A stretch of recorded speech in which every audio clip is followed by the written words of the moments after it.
যুবকের গলায় ফাঁস দেওয়া ঝুলন্ত মৃতদেহ উদ্ধারের ঘটনায় চাঞ্চল্য রায়গঞ্জের বড়ুয়াডাঙ্গি এলাকায়। ঘটনার তদন্ত শুরু করলো পুলিশ।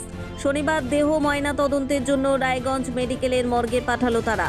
মৃতের পরিজনেরা জানান, মৃত যুবকের নাম আকাশ রায়, বয়স আনুমানিক 23 বছর, বাড়ি রায়গঞ্জের বড়ুয়াডাঙ্গি এলাকায়। পরিবারের দাবি, কয়েকদিন থেকে মানসিক সমস্যায় ভুগছিল ওই যুবক।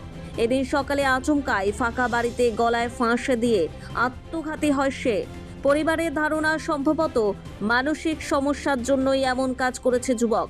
এদিন এই বিষয়ে স্থানীয় গ্রাম পঞ্চায়েত সদস্য প্রসেনজিৎ দাশগুপ্তা বলেন, আপনার নাম? প্রসেনজিৎ দাশগুপ্তা। কোথায় বাড়ি আপনার? বড় বড়ুয়া। কে মারা গেছে কে? আকাশ রায়, ওর বাবার নাম হচ্ছে মজনু রায়। আচ্ছা, কত বয়স? বয়স 23। কিভাবে মারা গেল? বাড়িতেই ফাঁসি দিয়ে মারা গেছে। কখন? ওই সকাল 7টার দিকে। কেন মারা গেল কিছু জানা গেল? অ্যাকচুয়াল একটু মাথারই প্রবলেম হবে হয়তো। ওই ওটাই আর কি। কারণ এখন আপাতত এটাই বোঝা যাচ্ছে। তাছাড়া কিছু না, এছাড়া কোনো কিছু পাওয়া যায়নি। সব ঠিকঠাকই ছিল? এমনি সব ঠিকঠাক ছিল। বাড়ির থেকেও লোক কালকের থেকে পাহারা দিয়ে রাখতে ছিল, কিন্তু এখন সকালবেলা এই ঘটনাটা ঘটা দিয়েছে। যখন বাড়ি থেকে সবাই কাজে টাজে একটু দোকান টোকানে গেছে, তখন এটা করছে। তারপর কি পুলিশে খবর দিলেন? তারপর পুলিশে খবর দেওয়া হলো, এখানে হসপিটালে নিয়ে আসা হলো।